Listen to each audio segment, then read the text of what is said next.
In this video, I'm going to show you how I've used video as a key piece in my marketing strategy to generate a lot of sales over the years. Hundreds and hundreds of thousands of dollars. And I'm going to walk you through the exact framework and the exact steps that I've used to be able to do this. You see, most people that are using video, well, first of all, there's a couple kinds of people.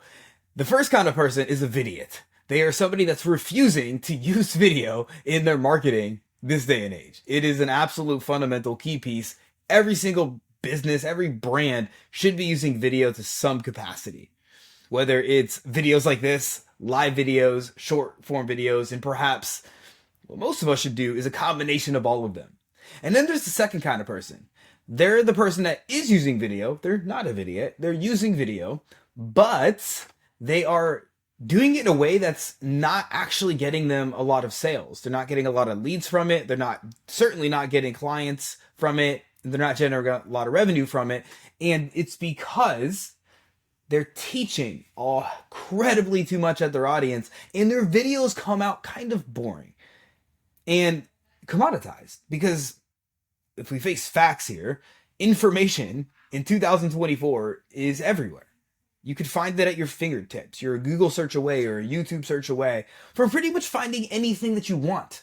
And so it's very commoditized. And so your videos are coming across kind of freaking boring, and you're just teaching and preaching and sharing how-to and tips at your audience. It's likely that video is maybe helping, but it's certainly not providing you the amount of leads and sales and authority and all of the stuff that it could be if you just simply focused on doing it right. And so that's what we're going to walk through now. Quick backstory. I think the first video I ever did, like for business, was around 2014, 2015. And it was terrible. It was so bad. I look back at some of these videos now and I'm kind of embarrassed for myself, but whatever.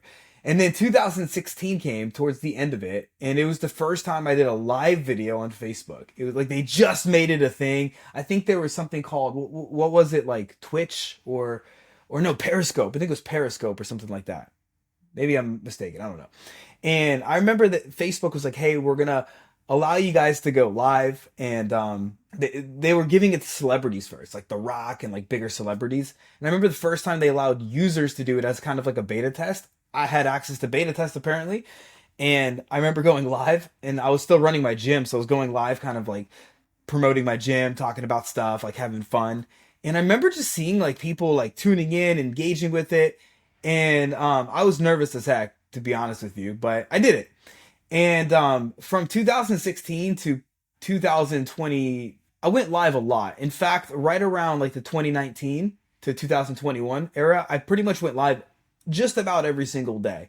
And so at this point I have done, I don't even know, I have not kept track, but thousands and thousands of videos. And so along the way, you kind of pick up some skills, you learn some things, and that's what I'm going to walk you through today, is some of those things, if you will. So let's go ahead and dive in. First, I'm going to show you this framework. This is one of the original frameworks I came up with. And then I'm going to walk you through like how I actually go and script my videos and how I'm infusing storytelling, how I'm actually getting the hook down. But that's neither here nor there. Let's first start with this framework. And so I call it the C5 framework. Let me see if I can move my head over to this side and use Canva's little drawing tools. Boom. Let's see if this works. That does not work. Click on it. All right. So we have our C1.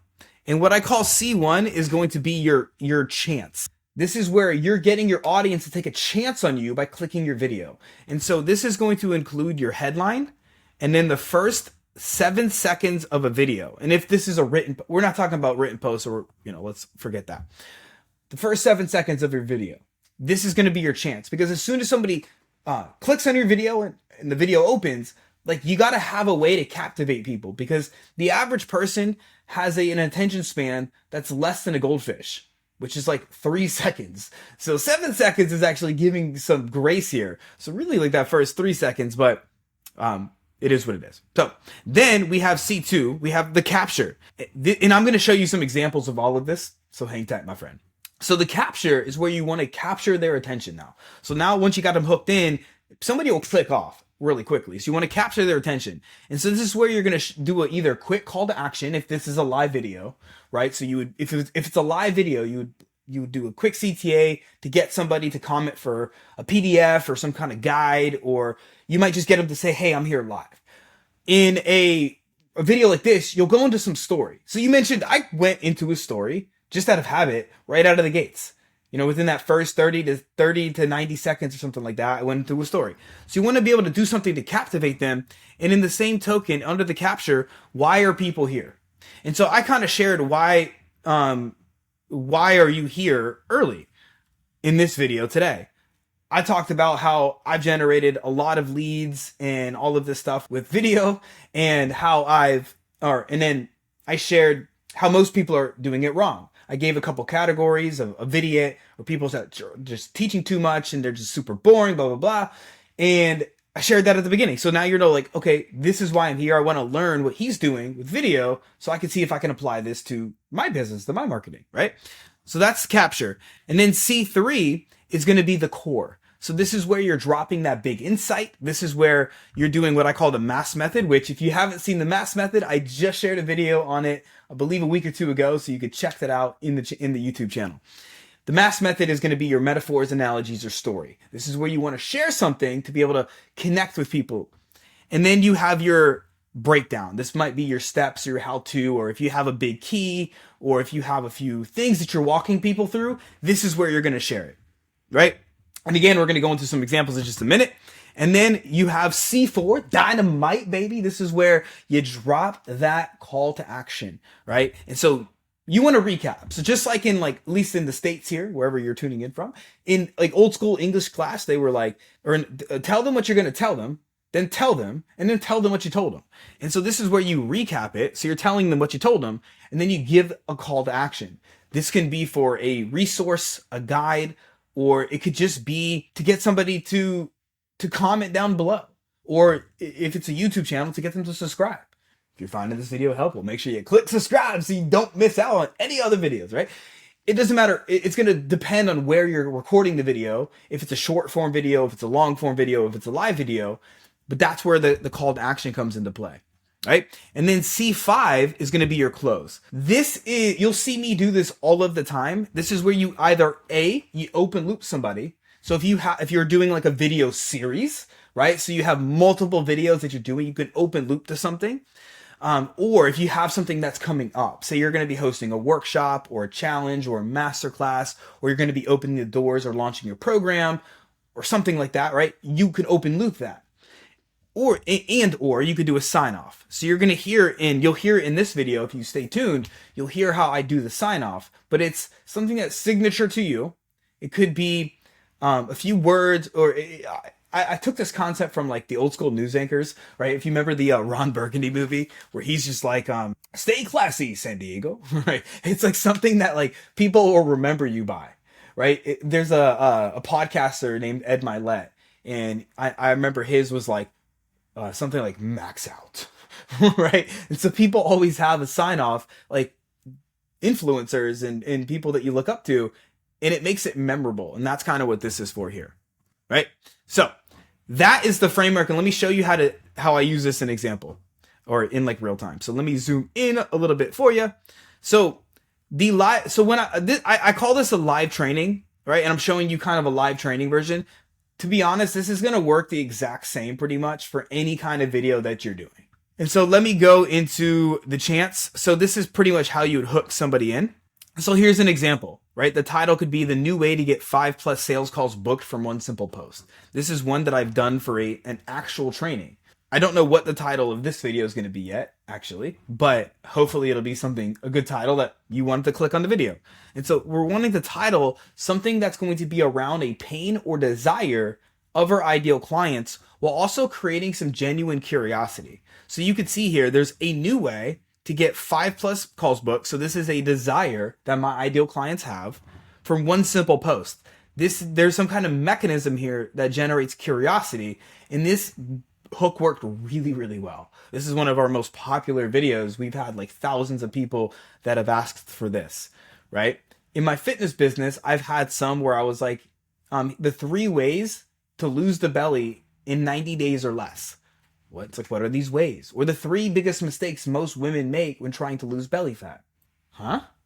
Right? It's like you want to have something that's speaking to that pain or desire, and it's also generating curiosity.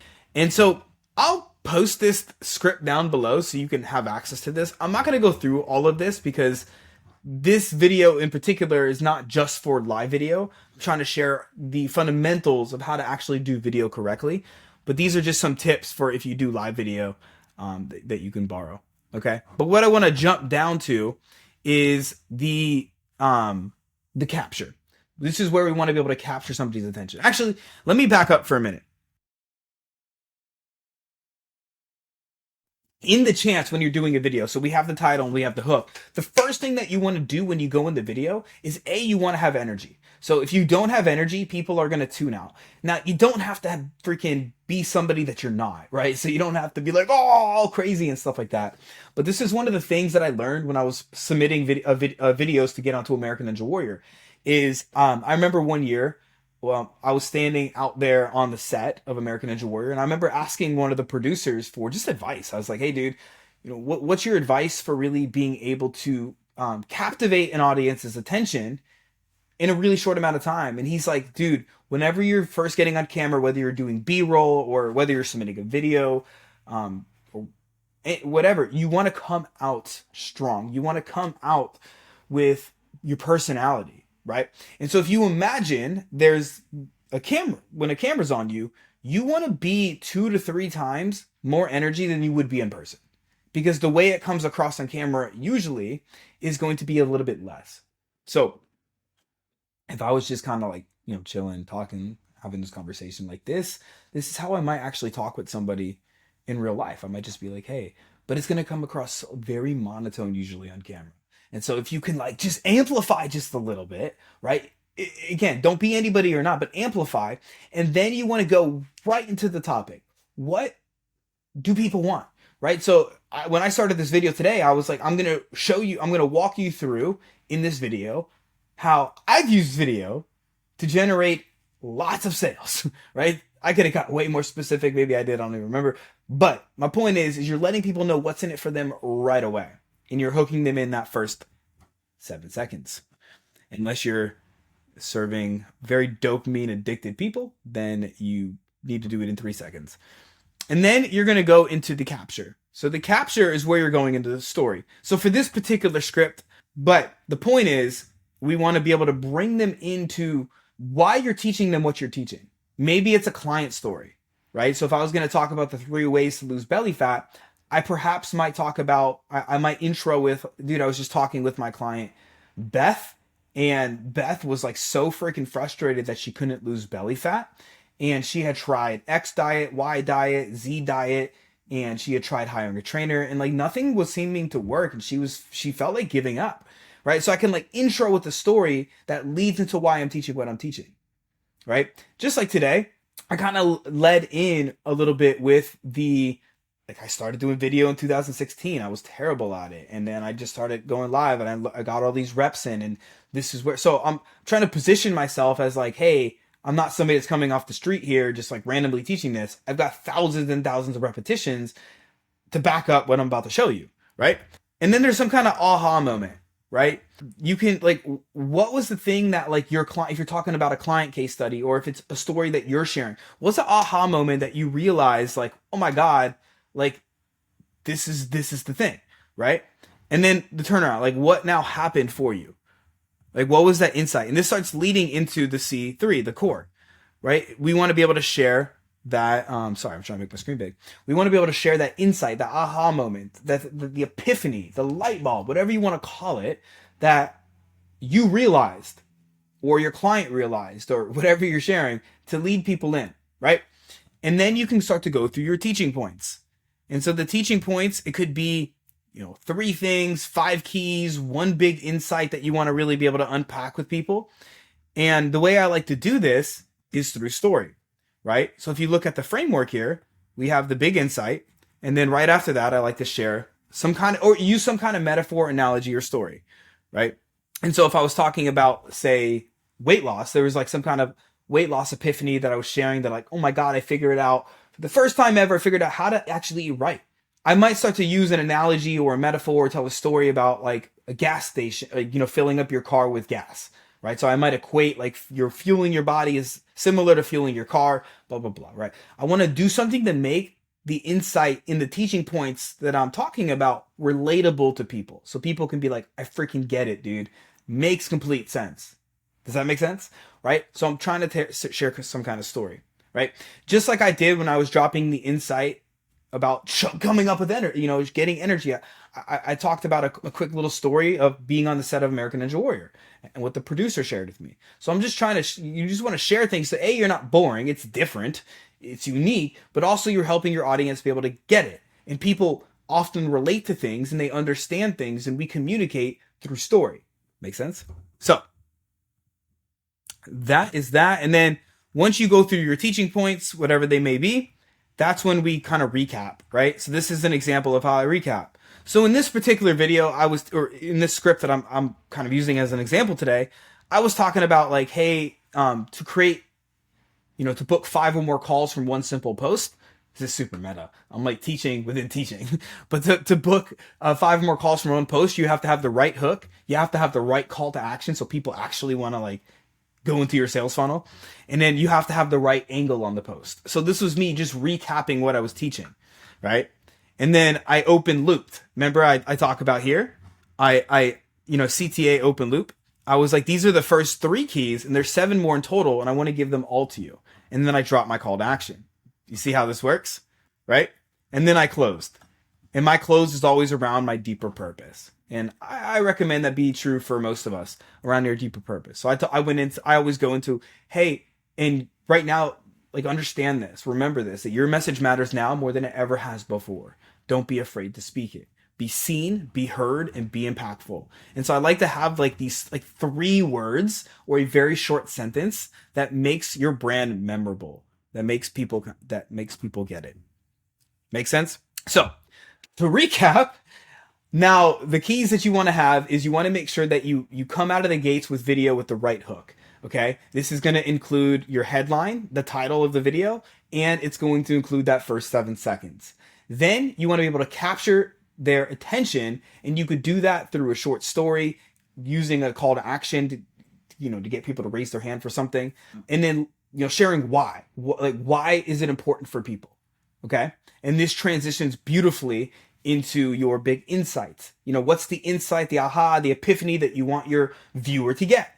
And then you're going to do a metaphor, analogy, or story to be able to make it relatable to people, right? To make it unique, to make it different, to make people understand it, to maybe bring some emotion, elicit some emotion out of it. And that kind of, is wrapped inside of your teaching points, the things that you're going to be teaching, any of the how-to stuff. And then you go into a recap, tell them what you just told them, and drop a call to action. So if it's a YouTube video, it's like, click subscribe, leave a comment, let me know what you thought. Right? If you want to be able to send them, a lead magnet or some kind of PDF or guide or video or whatever, you can do that as well. And then you go into your close, right? So you can open loop something if you have an event coming up or a challenge or a workshop or you're going to be launching, and then you go into your sign off. Make sense? So I would love to know from you what your biggest takeaway. Oh, by the way, I'll do a whole video on this. Like as I'm going in, I just thought of something. Tonality matters on video. Right? Your words are very little. Like saying the right words in the right way is key. That's called messaging. It's really important and it matters. But on video, it really matters your energy and your tonality and your body language. That makes up most of how people receive communication. And I'll do a whole nother video on this, but like just to kind of put this in your mind right now. In fact, maybe I'll do a video next week on this. But your tonality and your body language and your energy make up most of how people receive the words that you're saying. As always, remember this, my friend, your message matters now more than it ever has before. Don't be afraid to freaking speak it. And if you found this video helpful, click subscribe, leave a comment, let me know what you thought, because it matters. It matters for me, matters for you. And as always, be seen, be heard, and be impactful.